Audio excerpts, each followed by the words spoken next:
Wyoming Territory, October 1883, the wind howled over the plains like a lost soul when she knocked.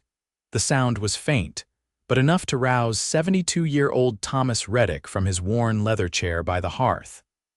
He paused, setting down the tin cup of coffee he had not really been drinking. Midnight was no time for visitors, not out here, 20 miles from the nearest town. He took up the Winchester by the door and unlatched it with slow, practiced hands. What he found was not a threat. She stood on the porch, shivering in a thin cotton dress that had seen better days, mud up to her knees, hair tangled and face pale. She had no coat, no shoes, and no fear in her eyes, only desperation. Behind her, the storm gathered its breath.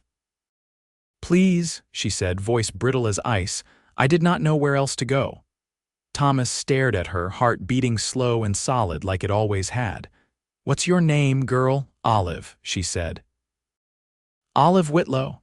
How old are you?" 21. He studied her face, saw something stubborn in it, something familiar. He stepped back.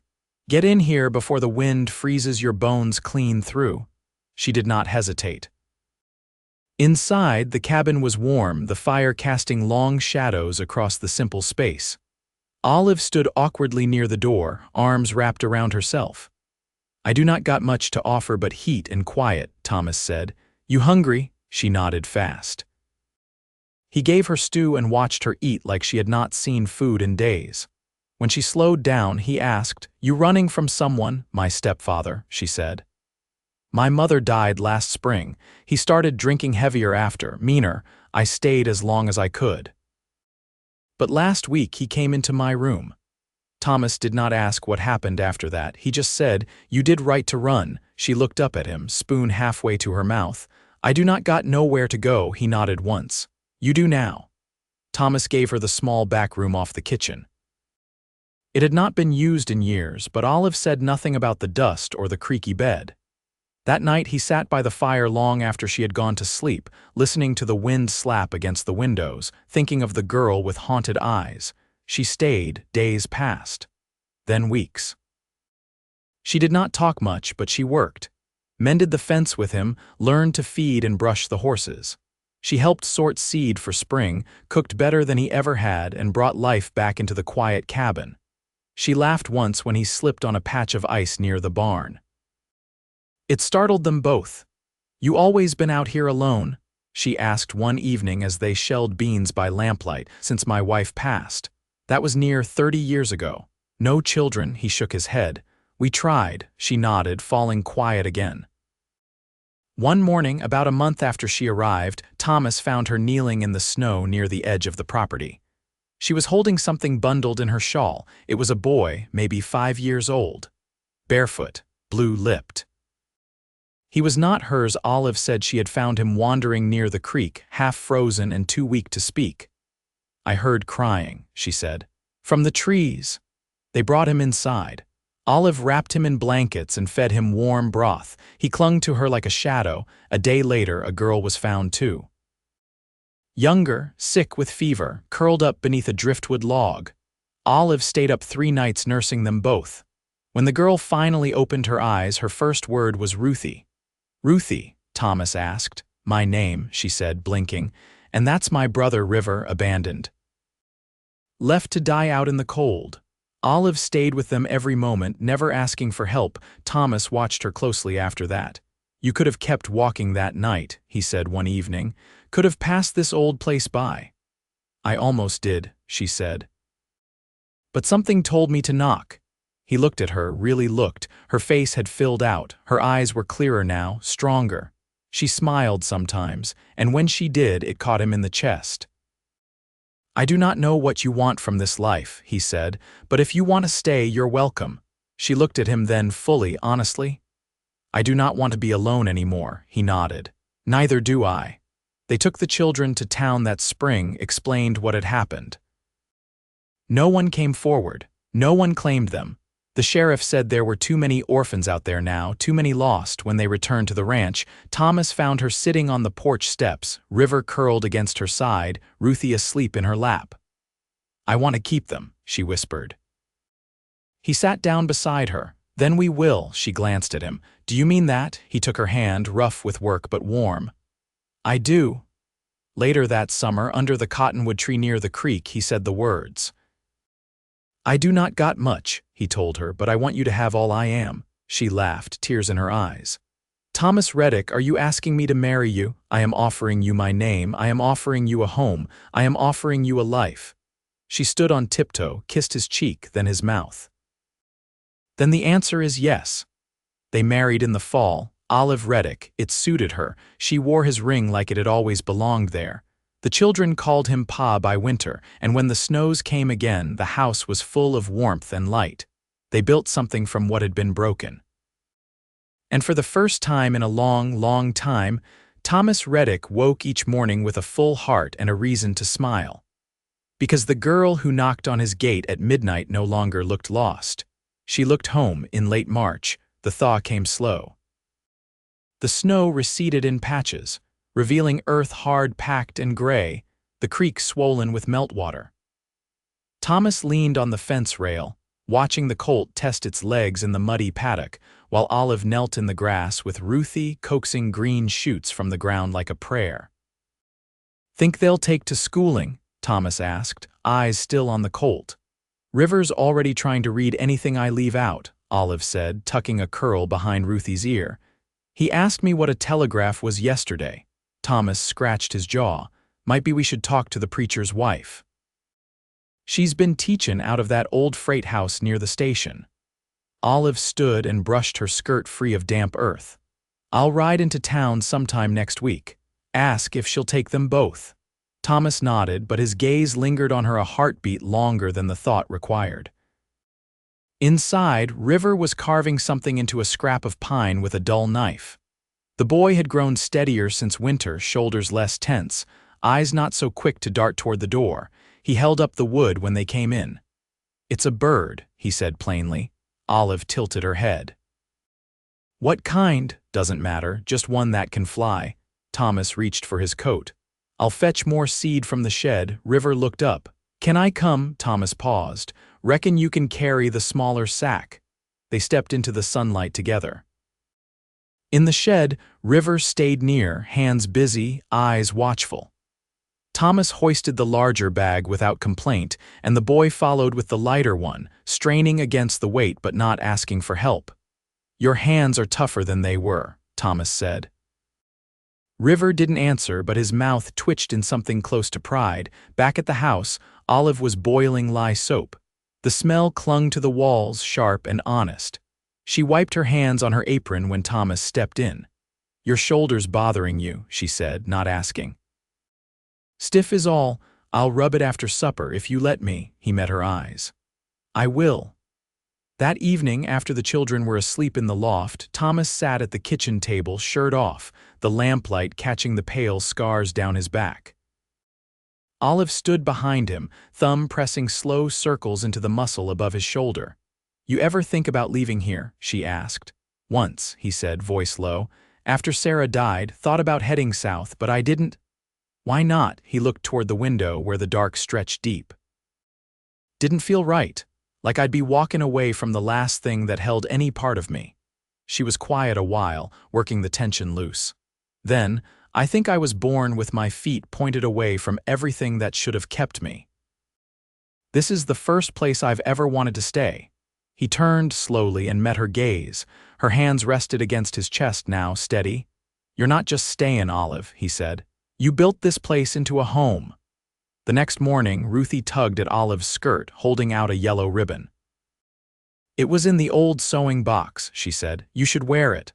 Olive smiled but hesitated. You think so? Ruthie nodded. You look like spring in it. Thomas came in from the barn then, boots muddy, hair wind tossed. He paused when he saw the ribbon tied into Olive's braid. You look different. Olive's eyes danced. Better or worse? He stepped forward, brushing a bit of straw from her shoulder.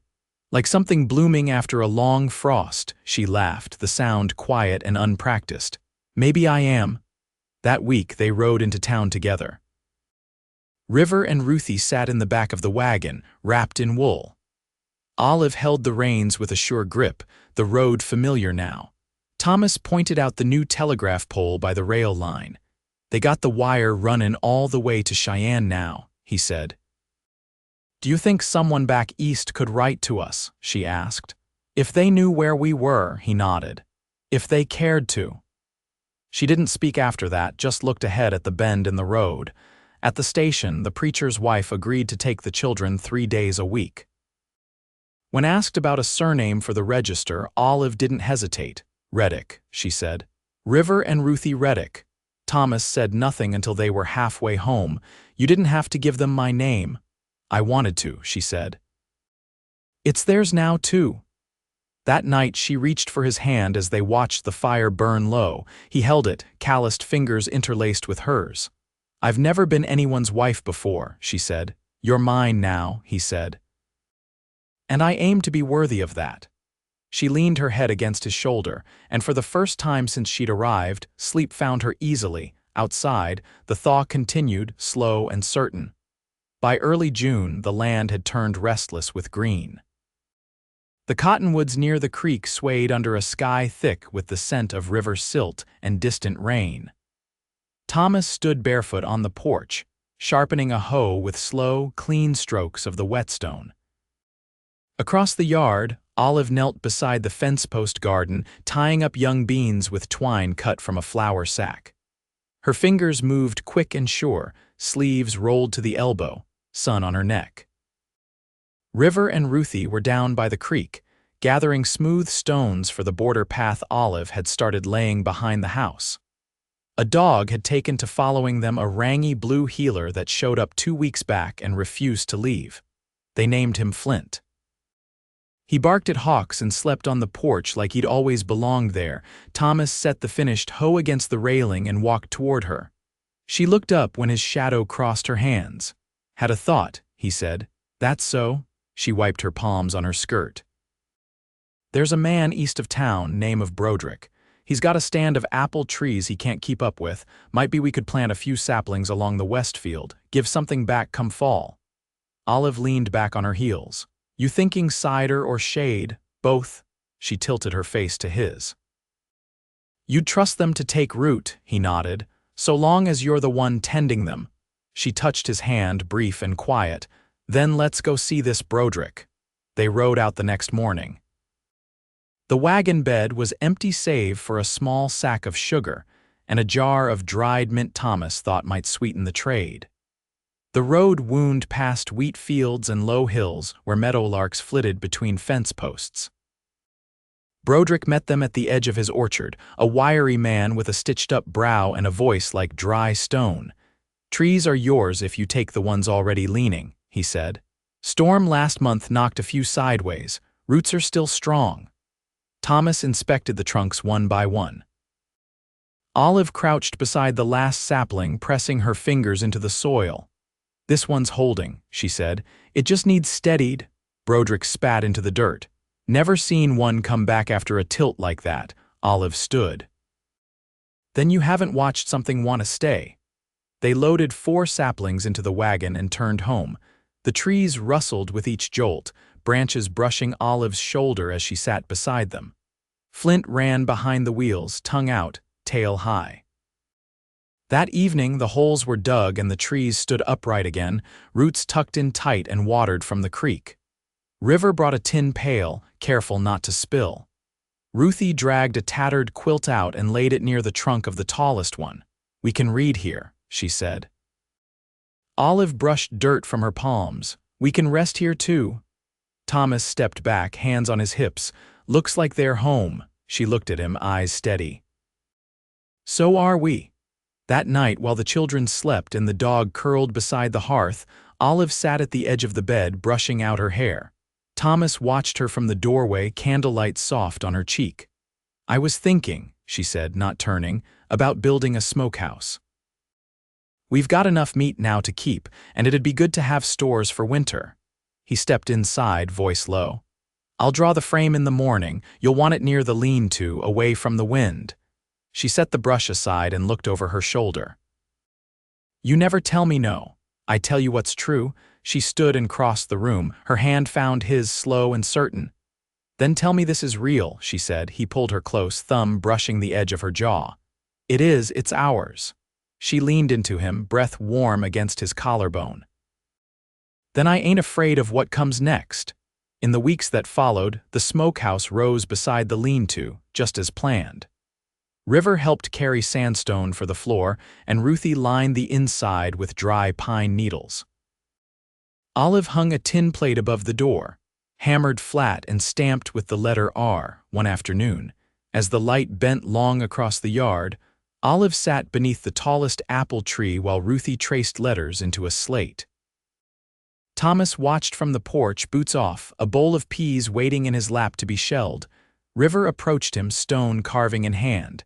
He held it out without a word. It was a heart, crude, a little lopsided, but clear. I made it for Ma, he said. Thomas took it, thumb running over the edges. She'll keep it forever. River nodded, then looked up. You think she's happy now? Thomas gazed toward the garden, where Olive bent low to show Ruthie how to hold the slate steady. I think she's finally safe, he said. And safe people grow happy. River said nothing else, just sat beside him, knees drawn up, watching the wind move through the trees. That night, Olive slid the carved heart onto the kitchen shelf beside the dried mint and the ink jar. She didn't say anything about it, but Thomas saw her fingertips brush it once before she turned down the lamp. Outside, the apple trees stood straight under a sky full of stars, and for the first time in a long while, every root in that place had found something to hold on to. By late July, the wind came warm from the south, heavy with pollen and the rustle of ripening wheat across the valley. Heat settled into the bones of the land, and the rhythm of the ranch followed its lead chores starting before dawn, supper taken beneath the porch eaves, work and rest paced by the sun's rise and fall. River had begun asking questions about the old tools in the loft wood planes, rusted augers, a draw knife with a chipped handle. Can I try fixing one? He asked one morning, chewing a piece of biscuit as he watched Thomas oil the hinges on the wagon bed. You plan to use it or just make it shine? Thomas asked, glancing up from his work. Use it, want to build something? What kind of thing? River hesitated, then said, a birdhouse. For the trees? Thomas nodded once. Then you'll need to learn to measure straight. I can. Then start with the square. You get me a proper angle, we'll go from there. That afternoon, they cleared a spot in the shed, set up the old sawhorse table, and began.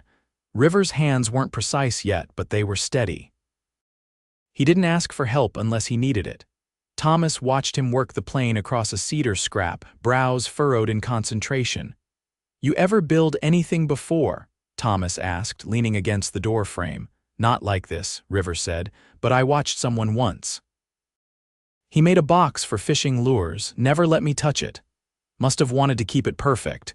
River shrugged, didn't like to share. Thomas said nothing, just handed him the rasp and watched him take it with care. Inside, Olive was sewing by the open window, stitching a patch onto one of Ruthie's skirts. Her movements were slower now, more deliberate, a hand sometimes resting on her lower back as she shifted in the chair. You need to lie down, Thomas said as he stepped in, eyes catching how she winced slightly when reaching for the thread. I will once I finish this hem, she said, tying off the last knot. Can't send her to church looking like a scarecrow. He set the folded piece of cedar on the table and drew a chair beside her. You've been quiet the last few days. She didn't respond right away. Then I'm late. Thomas watched her face carefully. How long? Almost 2 weeks, he nodded. You think? I don't know for sure, but I feel it. He reached across the table, took her hand gently. How do you feel about it? Her eyes lifted to his, clear and steady. I'm not scared, that's new. He gave her fingers a light squeeze. We've got room and time. And hands enough to help. She smiled, small and real. Then I hope I am. That Sunday they rode to church, all 4 in the wagon, Olive in a pale blue dress Ruthie had helped press, River in a hand-me-down vest that Thomas had taken in at the sides. The preacher's sermon was short, the wooden benches hot against their backs. Afterwards, Olive stood with the women outside the chapel, listening to talk of preserves and drought and a neighbor's new calf. Ruthie clutched her hand the whole time, wide-eyed. Thomas waited near the horses, hat in his hands, listening to River ask another boy how far he could skip stones across the creek. The boy laughed and challenged him to prove it next Sunday. River's grin was quiet, but it reached his eyes. On the ride home, Olive rested her head against Thomas's shoulder, her hands folded over her belly. Ruthie dozed against her side, and River leaned forward in the wagon bed, watching the road with a thoughtful squint. "I saw Mrs. Laskin," Olive murmured. "She's got extra jars. She said we can take if we're putting up peaches come next month." "We will be," Thomas said. "Trees are thick this year." She turned her face toward his shoulder. "Feels strange, doesn't it, having plans longer than a week?" "Feels right," he said. That evening, Thomas brought out a small wooden box wrapped in cloth and set it on the kitchen table. Olive raised an eyebrow as he unwrapped it. Inside was a comb carved from walnut, polished smooth, the teeth even and fine. At the base was a small inlay of silver, shaped like a wild rose. "I made it for you," he said.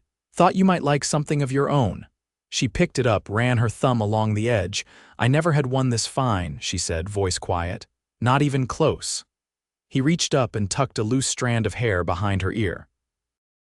"You're the kind of woman should have things made just for her." She stood on her toes then and kissed him, not a shy touch this time, but something deep and full of promise. When they pulled apart, her eyes were damp. "You're a good man, Thomas Reddick," he held her gaze. "And you're the best thing that's ever come to my gate." Outside, the apple trees rustled in the dusk. The birdhouse River had built hung from the tallest limb now, its cedar sides catching the last light of day. A pair of wrens had already begun nesting inside. By late August, the sky had turned the pale gold of wheat chaff, and the first of the apples hung heavy on the trees they'd planted together. The house smelled of smoke and sweet herbs from the curing shed, and the days moved with a kind of quiet rhythm measured in fence rails mended and loaves baked, and the soft clatter of chalk on slate from the children's lessons under the porch eaves. Olive paused at the threshold one morning, hand resting at the small of her back. Her dress had grown tighter across the bodice, and the weight she carried now shifted her balance in subtle ways. Thomas noticed without remarking. Instead, he came up beside her and offered the tin pail she always used for the creek water. "I can carry it today," he said. She took the handle instead, though her grip was slower now. "Let me hold onto the things I still can." He watched her walk across the yard, Flint trotting at her heels, and turned back toward the barn without protest. She was still choosing strength on her own terms. Later that week, a letter arrived from Cheyenne, scrawled in unfamiliar hand and sealed with wax gone soft in the sun. Olive broke it open by the kitchen window, the children at the table cutting muslin for new curtains. Her eyes moved over the lines once, then again, her mouth set in a line that told Thomas more than the paper ever could. "Your stepfather?" he asked. She folded the letter slow and precise. "He died in June. Liver. A neighbor found him after 3 days. No one claimed the body." Thomas said nothing for a long moment. "Then, you want to go back and settle anything?" She looked at him like she was measuring the distance between now and then in more than miles. "There's nothing left to settle," he nodded, and they let it lie. In September, Ruthie turned 7. They marked the day with honey cakes and a shawl Olive had sewn from scraps of calico. River carved her name into the inside of the smokehouse door, just above the floorboards, so it would be there every time they stored meat for winter. She traced the letters with her finger and whispered something quiet before running off to chase Flint through the tall grass. That night, after the children were asleep and the fire dipped low in the hearth, Olive reached for Thomas's hand beneath the quilt. Her fingers were warm, her thumb moving slow against his knuckles. "I never believed in a future," she said. "Not really, I never let myself." "You've got one now," he said. "With you." He turned toward her, tucked a strand of hair behind her ear with a touch that lingered. "With all of us." She rested her palm over his chest. "I want them to know they were wanted, all three," he stilled. "Three," she nodded once, and he understood that winter was heavier than the last. The snows came early, thick and wet, and the roof had to be reinforced with extra beams he and River sawed together in the shed. Olive's steps grew slower, her hands more often resting against her belly as she moved, but she never complained. When she needed to sit, she did. When she needed to rest, she let herself. In late January, the baby came. Thomas rode to fetch the midwife in the dark, snow still falling in flurries. By the time he returned, breath clouding in the cold, Olive was already in the back room, Ruthie holding her hand and River standing guard at the door. The midwife took over with brisk calm, and Thomas waited by the fire, hat in his hands, boots unmoving on the floor. Just before dawn, the door creaked open and the midwife stepped out. "You've a daughter," she said. "Strong lungs, full head of hair. Olive's resting." He went in quietly. Olive held the child against her chest, hair damp against her forehead, her smile soft and tired. The baby's eyes were shut, her tiny hands curled like seed pods. Thomas knelt beside the bed. "She's beautiful," he murmured. Olive nodded. "Her name's Clara." He touched the child's cheek, then leaned forward and pressed a kiss to Olive's temple, his hand settling over hers where it rested on the baby's back. "She looks like you," Olive said. Thomas shook his head. "She looks like hope." By spring, Clara had grown into a steady sleeper, her cradle placed beside the hearth where Olive could reach her without rising from the rocker. Ruthie sang to her, soft and off-key, and River carved a rattle from applewood, sanding it smooth until it fit perfectly in her tiny fist. The orchard bloomed again, blossoms pale pink and thick with bees. Thomas built a bench beneath the tallest tree, and Olive joined him there in the evenings, Clara asleep in her shawl, the other children racing through the grass in the last light of day. "I used to think love was something that had to be earned," Olive said one evening, leaning her head against his shoulder. "That you had to suffer enough first to deserve it." He wrapped an arm around her, the weight of her warm and familiar. "You never had to earn anything from me." She didn't answer right away. "Then, I know that now." He kissed her hair, slow and sure. "You gave me back my life, Olive. You and those children made this place more than a home. You made it a future." They sat in silence after that, watching the wind move through the blossoms. Years passed.